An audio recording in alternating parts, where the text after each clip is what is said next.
My boyfriend cheated on me with my best friend, and she got pregnant. My family knew but kept quiet. I lost years, weight, and pieces of myself. He gained a new life without me. I knew something was wrong when I started counting his text messages. Not reading them. Just counting. 6 on Monday. 4 on Tuesday. None on Wednesday. But she sent me a meme that day. Some stupid joke about tacos and boyfriends. I forced myself to laugh because that's what best friends do. They laugh at nothing just to feel close. I used to weigh 126 pounds. Not that it matters now, but I remember because it was the last time I looked at myself and didn't flinch. I stopped wearing the floral dress he liked. I stopped posting pictures with her. I stopped a lot of things before anything actually happened, and maybe that's what guts are. Not intuition, not magic.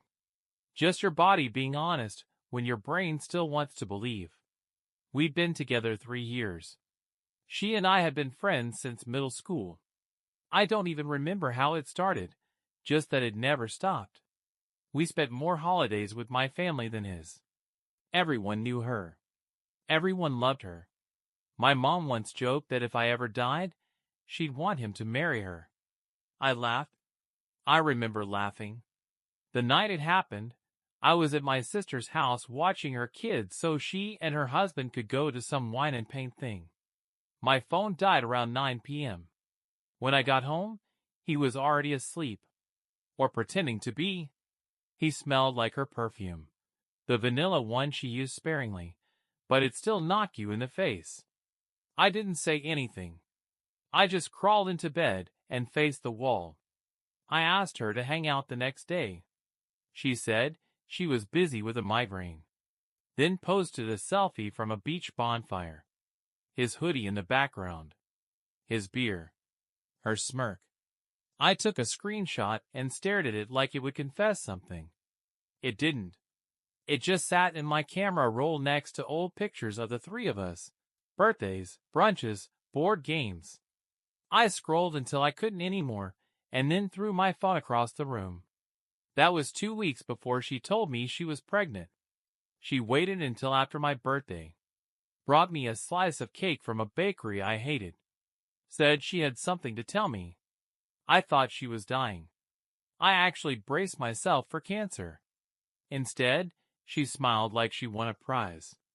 "It just happened," she said. "We didn't plan it." I felt my mouth move, but I don't think I said anything real. I stood there like a plant, quiet, decorative, and completely useless. I asked him later. Just flat out asked. He didn't deny it. Didn't explain it. Just stared at the ground like a boy who got caught cheating on a test.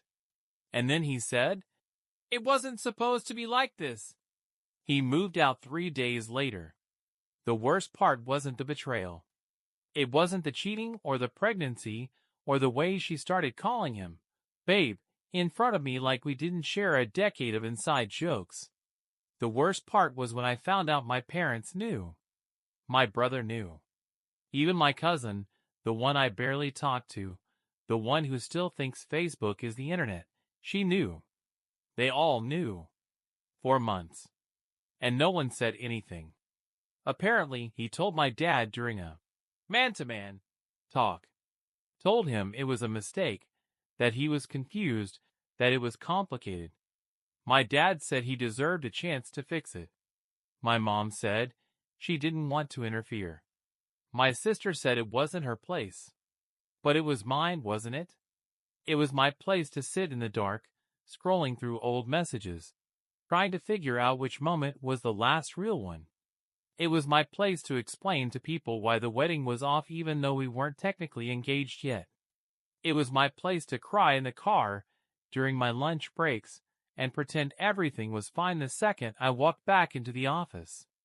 It was my place to lose weight, lose hair, lose whatever version of myself still believed in loyalty. I stopped talking to my family for a while after that. Not dramatically. No screaming, no big exits. I just stopped showing up. Didn't return calls. Didn't answer texts. They noticed eventually, but not fast enough for it to matter. My mom left a voicemail saying, "We didn't want to hurt you." I deleted it before it finished. I told people I was fine, that it was better this way, that I didn't want to marry someone who could do something like that. But none of that was true. I wanted to marry him. I wanted to believe my best friend wouldn't ruin me. I wanted to believe that my family saw me as more than just the one who could handle it. But I wasn't handling anything. I was barely eating. I couldn't sleep. I kept replaying everything like it was a movie I had to memorize for a test. The way she leaned into me when she laughed. The way he said my name when he was proud of me. The way they both knew me. The way they used it. I lost years to that. Years I won't get back. I kept thinking if I had just paid more attention, I could have stopped it. But the truth is, I saw it all. I just didn't want to believe it. They made a baby. A whole person. And I was supposed to just move on? I couldn't even get out of bed without shaking. I kept thinking I was crazy, too sensitive, too dramatic. That's what they said. Don't make it worse. Be the bigger person. She didn't mean for it to happen. She meant it. Every time she laughed at my jokes while texting him under the table. Every time she asked me what kind of engagement ring I wanted while she was sleeping with my boyfriend. Every time she showed up to family dinners and smiled at my mom like she was the daughter she wished she had. I wasn't just betrayed. I was erased. And they all helped. People kept telling me to get closure. I don't even know what that means. There was no final conversation. No mutual understanding. No clean goodbye. Just silence. A black hole where my future used to be. I spent the next few weeks holed up in my apartment, going through phases that weren't as dramatic as I thought heartbreak would be. There were no screaming fits. No shattered plates. Just this slow, dull ache that lived in my chest like a second heartbeat. I got really into cleaning. I rearranged my kitchen cabinets 5 times. Alphabetized the spice rack. Scrubbed the grout in my bathroom with a toothbrush. If I stopped moving, I'd think. And if I thought, I'd spiral. So I didn't stop. She had the baby shower a month later. At my parents' house. That was when I knew things weren't going to bounce back. My mom called and left this cheerful voicemail like we were still pretending. Hope you can make it. Everyone will be there. Everyone. As if I was no one. As if I hadn't been the one bleeding out behind the scenes while they all passed around gift bags and ate cake. I didn't respond. I didn't go. I didn't even text her. But I looked at the pictures. My sister posted them. My mom reposted. A balloon arch blue cupcakes. Her wearing a floral dress. The same one she'd borrowed from me years ago and never gave back. Him beside her, hand on her stomach, smiling like this was what life was supposed to look like. That night, I sat in the tub with my knees pulled to my chest and a bottle of wine I didn't even like. Not crying.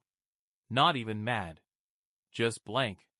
I couldn't figure out who I was supposed to be anymore. Not a girlfriend. Not a best friend. Not a daughter anyone protected.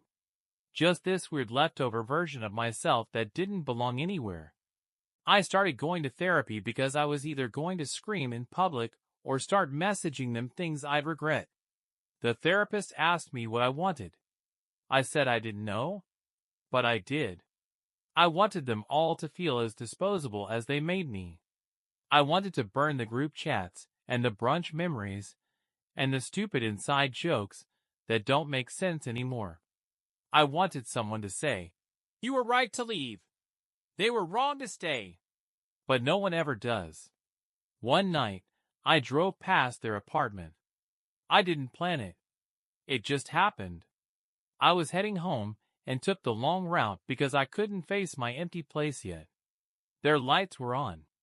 His car was in the driveway. Hers was next to it. 2 lives I helped build, running perfectly without me. I parked a block away and stared for a while. No drama. No confrontation. Just watched the lights flicker behind the curtains and wondered if he ever missed me. He didn't. Not enough, anyway. My mom texted again a few days later. She said she missed me. That they were all trying their best. As if I wasn't also bleeding through a smile for 3 years trying my best. I didn't answer. Not because I was being petty, but because I knew where it would go. She'd say I needed to forgive. That holding on to pain would just hurt me more. That family matters most. But what kind of family lets you fall face first and watches quietly from the porch? My breaking point wasn't loud. It was this quiet Tuesday morning when my sister called to say she was picking up extra baby clothes for the new baby and asked if I wanted to come. Like nothing happened. Like I was still the go-to shopping buddy. I said no. She sounded confused. Said she thought I was over it by now. I hung up on her. Then I blocked her. My mom, my dad, even a few cousins. I cleared my phone like it was haunted. Because in a way, it was. Every ding, every name, every half-hearted apology, it kept dragging me back into a version of my life I didn't belong to anymore. I started eating again. Real food. Not just crackers and caffeine. I didn't even notice I dropped 20 pounds until my coworker asked if I was okay. I wasn't. But at least I could admit it now. One night, I made a list. Not a revenge list, not a plan. Just a list of things I still wanted to do. Small things. Go hiking alone. Paint my bathroom. Get a new job. Start journaling, even if it was just complaining into a notebook.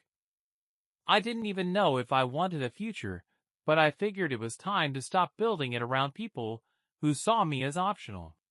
Then she sent me a message. Not a long one. Just a picture of the baby and a sentence. He has your eyes. I didn't respond. Because he didn't. That baby wasn't mine. That life wasn't mine. That friendship, that relationship, that entire chapter, it wasn't mine anymore. I deleted the message. Then I deleted our old photos. Every vacation. Every birthday. Every blurry, overfiltered selfie. Gone. That night, I finally said it out loud. Just to myself, just once. They knew. And they chose her anyway. And that was enough to start the fire. I didn't burn down their lives. I didn't expose anything. I didn't write some Facebook manifesto or show up to the baby's christening in red like a villain. I just disappeared. I let them live in the silence they created. And that bothered them more than anything I could have said. At first, they acted confused. My mom kept texting like we were in a rough patch. Like maybe I just needed space and she'd wait me out. My sister started tagging me in memes again, trying to bait me back with nostalgia. I ignored everything. Not because I didn't care, but because I finally realized caring was the problem.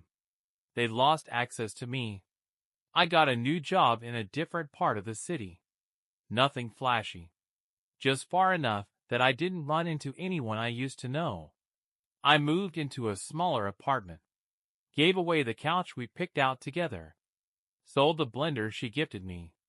I didn't want souvenirs from a life that made me disposable. I didn't forgive them. I don't plan to.